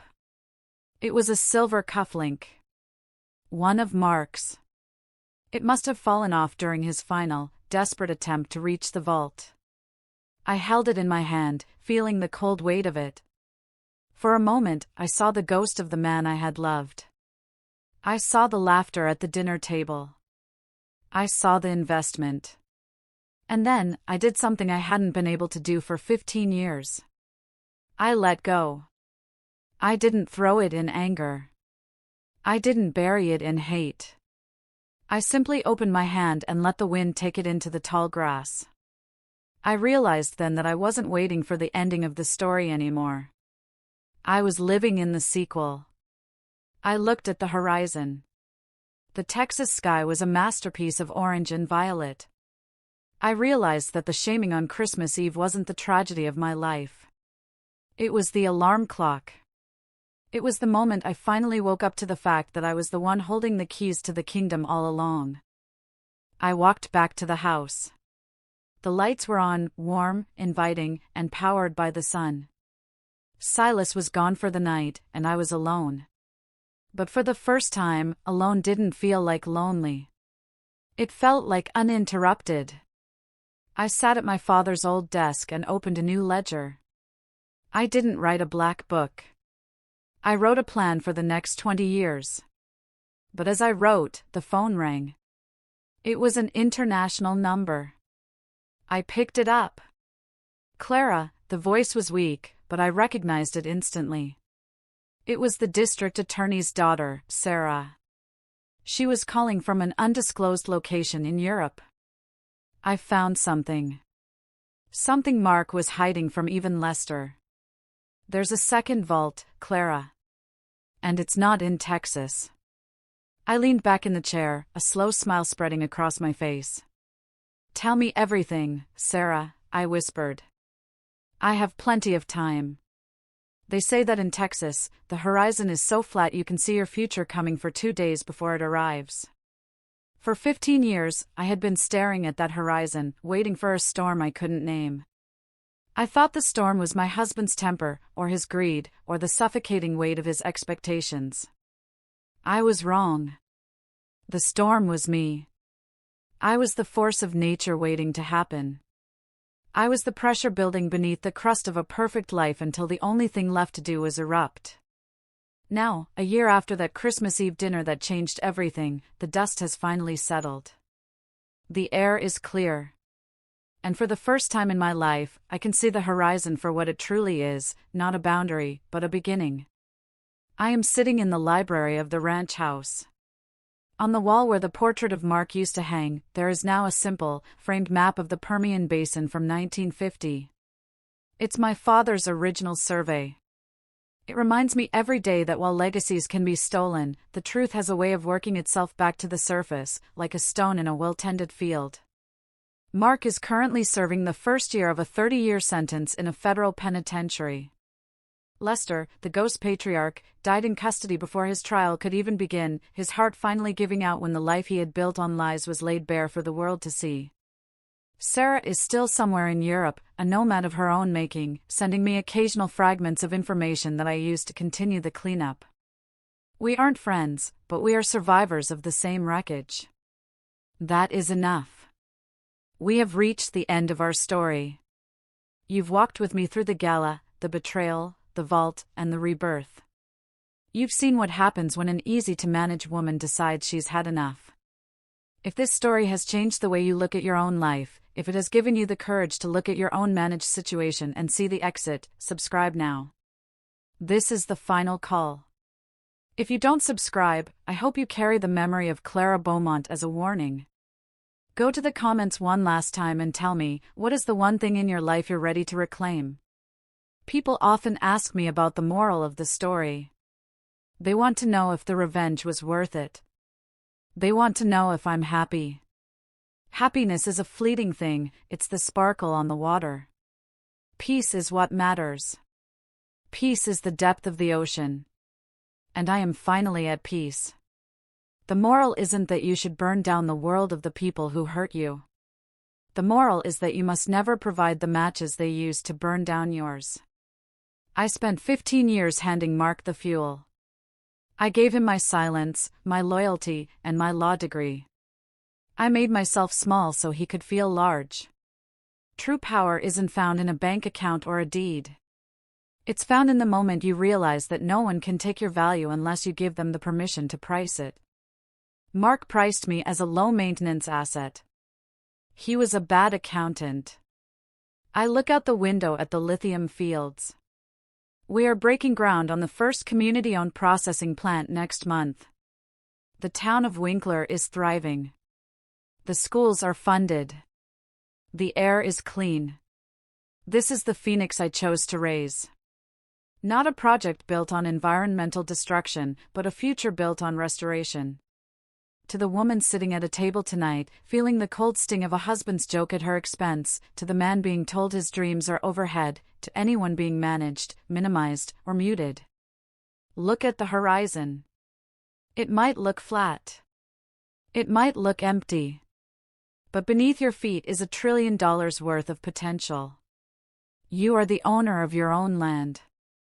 You are the keeper of your own keys.